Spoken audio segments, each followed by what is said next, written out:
दोस्तों सीयूटी इस एग्जाम के बाद यूनिवर्सिटी ऑफ दिल्ली के लिए बच्चे सबसे ज्यादा अप्लाई करते हैं। तभी तो 2022 के अंदर अगर 9,68,201 बच्चे सीयूटी एग्जाम के अंदर अपीयर होते हैं तो उनमें से 2,70,000 बच्चों ने यूनिवर्सिटी ऑफ दिल्ली के लिए फॉर्म फिल किया। और अगर मैं 2023 की बात करूं तो 11,16,011 बच्चों ने सीयूटी का एग्जाम दिया और यूनिवर्सिटी ऑफ दिल्ली के लिए 3,04,699 बच्चों ने फॉर्म फिल किया। मतलब ये नंबर था 27% से भी ज्यादा और 2,05,51 बच्चों को एलिजिबल किया गया और उन्होंने फाइनली अपना कोर्स एंड कॉलेजेस का प्रेफरेंस फिल किया और बाकी बच्चों को रिजेक्शन का सामना करना पड़ा। हाय एवरीवन, मेरा नाम है आकाश शुक्ला। मैं आपके सामने लेकर आ गया हूं सीयूटी टॉक्स का एक और धारावाहिक, जहां पर हम ये डिस्कस करने वाले हैं कि सीयूटी के बाद दिल्ली यूनिवर्सिटी का एडमिशन प्रोसेस क्या है। तो चलिए स्टार्ट करते हैं अपने इस एपिसोड को लेकर छोटे से ट्रेलर के बाद।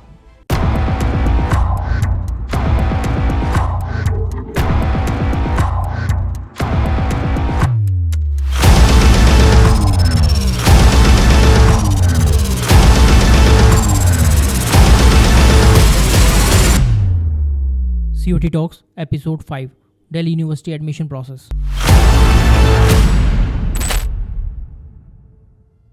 दोस्तों यूनिवर्सिटी ऑफ दिल्ली में 70,000 से भी ज्यादा सीटें हैं, 73 यूजी प्रोग्राम्स हैं, 16 फैकल्टीज हैं और 77 कॉलेजेस हैं। इस तरीके से university of Delhi CUET exam के बाद सबसे बड़ी यूनिवर्सिटी बनती है। लेकिन क्या आप जानते हैं 2,05,51 बच्चों ने 2023 में यूनिवर्सिटी ऑफ दिल्ली में प्रेफरेंस फिल करी कुल 1,77,62,437। इस तरीके से एक स्टूडेंट ने as an average 88 colleges and courses की प्रेफरेंस डाली और total number of unique preference आई 1481। देखा ना यूनिवर्सिटी ऑफ दिल्ली का एडमिशन प्रोसेस है कितना कॉम्प्लेक्स, और इस वीडियो के जरिए बनाते हैं इसको एकदम आसान। दोस्तों अगर आपको यूनिवर्सिटी ऑफ दिल्ली से कोई भी यूजी प्रोग्राम करना है तो उसके लिए आपको CUET common university entrance test देना होगा और उससे पहले इसका फॉर्म फिल करना होगा और उससे भी पहले यह डिसाइड करना होगा कि आप कौन सा कोर्स और कॉलेजेस की तरफ जाना चाहते हैं यूनिवर्सिटी ऑफ दिल्ली से। साथ ही साथ आपको यह भी डिसाइड करना होगा कि आपका प्लान बी या बैकअप ऑप्शन क्या है उन कोर्सेज या कॉलेजेस के अलावा। और उन सभी कोर्सेज का एलिजिबिलिटी क्राइटेरिया कंसीडर करते हुए आपको 33 लैंग्वेजेस, 27 डोमेन सब्जेक्ट और एक जनरल टेस्ट, कुल मिलाकर 61 सब्जेक्ट टेस्ट है सीयूटी एग्जाम के अंदर।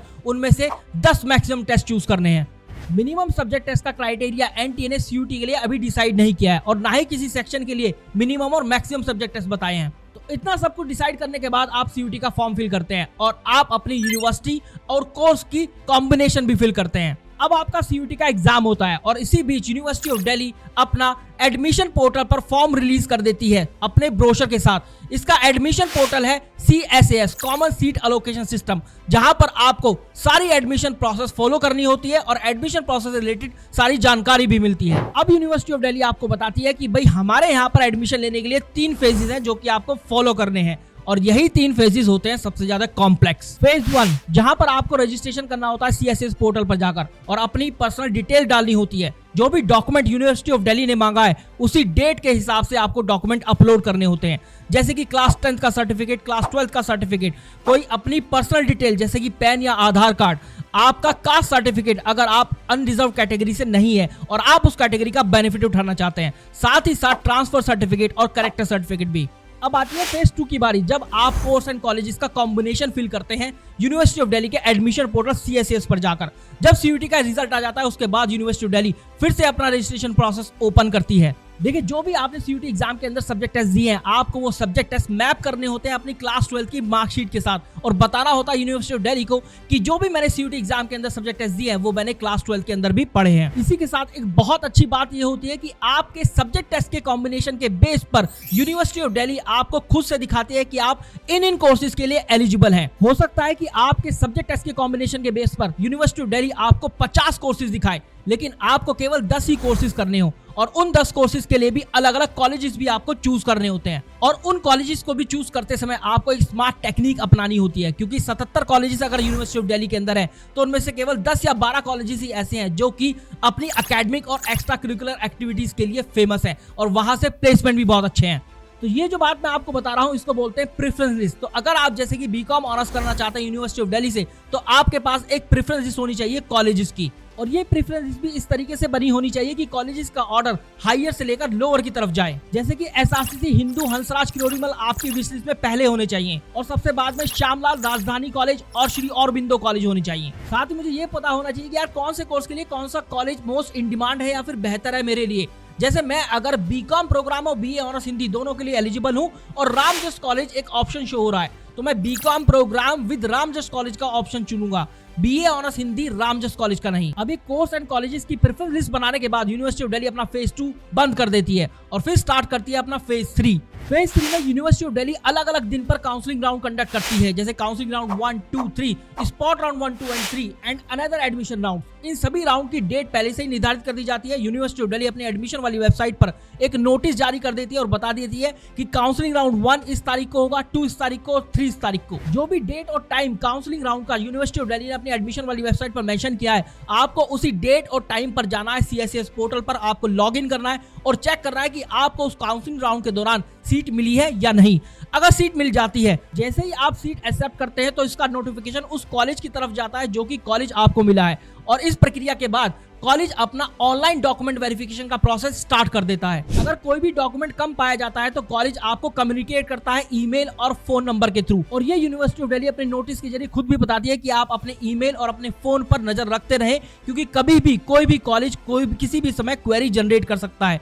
साथ ही साथ आपको आपके पोर्टल पर जाकर भी चेक करना है क्वेरी वाले सेक्शन में, जहां पर कॉलेज की तरफ से कोई भी क्वेरी किसी भी टाइम जनरेट हो सकती है। अगर डॉक्यूमेंट पूरे पाए जाते हैं और डॉक्यूमेंट के अंदर कोई भी कमी नहीं होती है तो डॉक्यूमेंट वेरिफिकेशन सक्सेसफुल का नोटिफिकेशन आपको आता है आपके पोर्टल पर।